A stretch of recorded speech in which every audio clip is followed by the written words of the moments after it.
ప్రభు బలలో మనం పాల్గొనడానికి సిద్ధపరచుకుని దేవుని యొక్క వాక్యం చదువుతాం. పౌలు కొరింథీయులకు రాసిన మొదటి పత్రిక 11వ అధ్యాయం 23వ వచనం చదువుతాం. 1 Corinthians chapter 11 verse 23 onwards.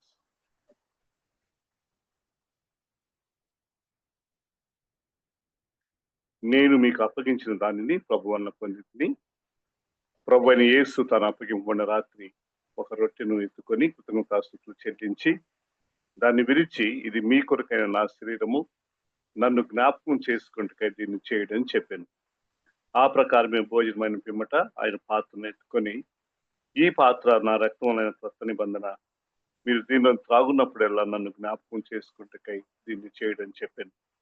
మీరు ఈ రొట్టెను తిని ఈ పాత్రను త్రాగున్నప్పుడల్లా ప్రభు వచ్చే వరకు ఆయన మరణమును ప్రచురించుదురు. కాబట్టి ఎవడు అయోగ్యముగా ప్రభు యొక్క రొట్టెను తినునో లేక ఆయన పాత్రలను త్రాగునో వాడు ప్రభు యొక్క శరీరమును గురించి రక్తమును గురించి అపరాధేగును. కాబట్టి ప్రతి మనుష్యుడు తన్ను తాను పరీక్షించుకునవలెను. అలాగు చేసి ఆ రొట్టెను తిని ఆ పాత్రను త్రాగవలను. ప్రభు శరీరమని వివేచింపక తిని త్రాగువాడు తన శిక్షా విధి కలుగుటకే తిని త్రాగుతున్నాడు. ఇందువలనే మీరు అనేకులు బలహీనులు రోగులై ఉన్నారు, చాలా మంది నిద్రించుతున్నారు. అయితే మనమే విమర్శించుకుని ఎట్లా తీర్పు పొందకపోదుము. ప్రభు వల్ల యేసుక్రీస్తు యొక్క శరీరానికి రక్తానికి సూచనగా ఆయన యొక్క రొట్టెను ద్రాక్షరసం మనం కలిగి ఉన్నాం. అయితే చాలా స్పష్టమైనటువంటి హెచ్చరిక మాటలు ఏంటంటే, ప్రతి మనుషుడు తను తాను పరీక్షించుకోవలను. ప్రభు బలలో పాల్గొనేటువంటి సమయము ఇట్స్ ఎ బ్లెస్సెడ్ ఆపర్చునిటీ అని ప్రివిలేజ్. కాకపోతే ఒక ప్రాముఖ్యమైన విషయం ఏంటంటే, అయోగ్యముగా ప్రభు బలలో పాల్గొనరాదని దేవుని యొక్క వాక్యం సెలవిస్తా ఉంది. ఆ కారణం చేత ఎలాంటి అయోగ్యత కానీ మనలో ఉన్నట్లయితే, అయోగ్యత అంటే ఏంటి? ఒకవేళ మనం దేవుని మార్గం నుంచి తొలగిపోయిన సందర్భం, దేవుని యొక్క మార్గంలో లేకుండా దేవుణ్ణి ఆయాసపెట్టినటువంటి పరిస్థితి, ఒకవేళ మన జీవితంలో ఏదన్నా పాపాన్ని మనం ఎంటర్టైన్ చేస్తూ ఉంటే, ఇలాంటి విషయాలను పరిశీలించుకోవడం అనేటువంటి ప్రాముఖ్యమైన విషయం. కనుక ప్రభు బలలో పాల్గొనే ప్రతి సమయంలో మనకు దేవుడు ఇచ్చేటువంటి ఒక చక్కని ఆపర్చునిటీ ఏంటంటే, we will examine ourselves, we'll just look into ourselves, we'll just check if we are on the right track. ప్రభు మార్గంలో మనం ఉన్నామా, అండ్ ప్రభు మార్గం నుంచి తొలగిపోయి ఉన్నామా అనేటువంటి విషయాన్ని మన వైపు మనం చూసుకోవడానికి, మనలోకి మనం చూసుకోవడానికి ఒక చక్కని అవకాశం. If there is any unconfessed sin, such sin, this is the time that we confess it before God. అంటే పాపంలో పడడము లేదా శోధనలకు లొంగిపోవడం అనేటువంటిది ప్రతి విశ్వాస జీవితంలో జరిగేటువంటి విషయం. It's a very common feature, common thing. కాకపోతే ఏ పాపంలో నేనున్నానో, ఏ పాపంలో పడిపోయానో, ఎక్కడ తొలగిపోయానో దాన్ని వెంటనే గ్రహించి చూసుకొని పరిశీలించుకొని ప్రభు దగ్గర పశ్చాత్తాపడడం అనేది, సరిచేసుకోవడం అనేటువంటిది మనకి ఇవ్వబడినటువంటిది. సో అలాంటి ఒకటి ఇంకా నేనేమన్నా అలా ఒప్పుకోకుండా ఉన్నటువంటి పాపం ఒక దేవుడు ఎవరైనా నాకు చూపిస్తా ఉంటే, I give a small example for us to understand. ఒకసారి ఒక సేవకుడు ఇలాగే వాక్యం చెప్పడానికి వచ్చిన సేవకుడు ఒక గెస్ట్ స్పీకర్ ఒక చర్చిలో మాట్లాడుతూ ఉంటే, వాళ్ళ ఫ్యామిలీ ఉన్నారు, వైఫ్, హస్బెండ్, కొడుకు కూడా చర్చిలో ఉన్నారు. దేవుడు ఆయనతోటి ఒక విషయం చెప్తా ఉన్నాడు, నువ్వు మీ అబ్బాయిని అనవసరంగా కోపడ్డావు మార్నింగ్, అది మంచిది కాదు, నువ్వు ఎక్కువ అంటే you did not really did a good job, అంటే అనవసరంగా కోపడ్డావు, అన్రీజనబుల్ గా కోపడ్డావు, నువ్వు వెళ్ళి మీ కొడుకు సారీ చెప్పన్నాడు దేవుడు. ఆయన ఇట్లాగే ముందు కూర్చొని ఉన్నాడు, గెస్ట్ స్పీకర్, ఆయన వేరే చర్చిలో.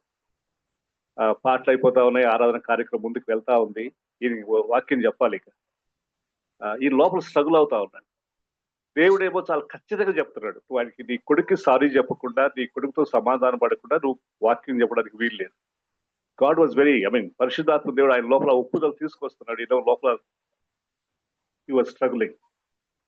Finally, thankfully, he got up from his seat and went to the son. వాళ్ళ కొడుకు ఎక్కడ కూర్చున్నాడు అక్కడికి వెళ్ళి, నాన్న నిన్ను అనవసరంగా నేను బాధ పెట్టాను, నేను తప్పు చేశాను, నన్ను క్షమించని చెప్పి వచ్చి సీట్లో కూర్చున్నాడు.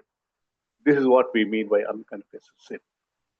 అది చిన్నది, అదే వ్యభిచారం కాదు, దొంగతనం కాదు, లేకపోతే ఆయన మర్డర్ ఏం చేయలేదు, but it's a small thing. కానీ పరిశుద్ధాత్మ దేవుడు ఆయన ఒప్పిస్తా ఉన్నాడు, నువ్వు తప్పు చేసావు, నువ్వు సరిగ్గా లేవు, నువ్వు ఈ విషయంలో నువ్వు క్షమాపణ అడగాలి, నువ్వు ఒప్పుకోవాలి. సో కాబట్టి అలాంటివి అప్పుడు ఎవరన్నా మన జీవితాల్లో ఉన్నట్లయితే దిస్ ఈస్ ద టైం. ప్రభు బలలో పాల్గొనేటువంటి ముందు ఒక్కసారి మనం అలాగ పరిశీలన చేసుకొని ప్రభువుతో సమాధానపడి ముందుకు వెళ్ళడం, అది దేవుని యొక్క వాక్య సెలవిస్తుంది. ప్రార్థించండి.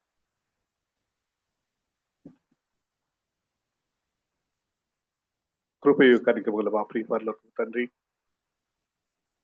మేము అయోగ్యులం అల్పులం అని మీకు తెలుసు, అపరాధులమని అపవిత్రులని మీకు తెలుసు తండ్రి. ఇది మా యోగ్యతను బట్టి కాదు, కేవలం నీ కృపను బట్టి మాత్రమే ప్రభా. మీరు సిలువలో నన్ను మీరు జ్ఞాపకం చేసుకున్నారు.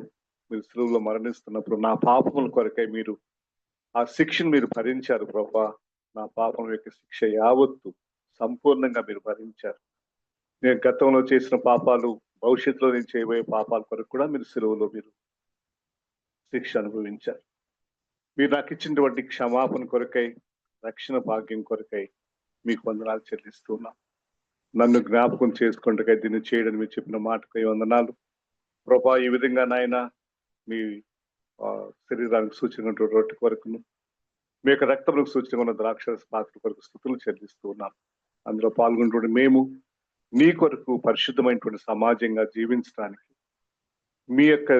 మిమ్మల్ని నీ లోకానికి పరిచయం చేసేటువంటి, చూపెట్టేటువంటి వారంగా ఉండడానికి నీ కృప, మీ శక్తి, బలము, ఆత్మ నింపుదల మీరు మాకు అనుగ్రహించి మీ నామాన్ని మీరు మహింపరచుకునమని మమ్మల్ని మీకు సమర్పించుకుంటూ, రొట్టె ద్రాక్షరసం మీరు ఆల్రెడీ పరిశుద్ధపరిచి ఉన్నందుకే నీకు స్తుతులు చెల్లిస్తాం. ప్రభు బలలో పాల్గొన్న మమ్మల్ని అందరినీ కూడా ప్రభా నీ యొక్క కృపలో బలపరచుకొని మీ నామాన్ని మీరు మహింపరచుకోనమని మమ్మల్ని మీకు సమర్పించుకుంటూ ఇక స్తుతి ఆరాధన యేసయ్య పరిశుద్ధ నామమున మీకు సమర్పిస్తున్నాం తండ్రి.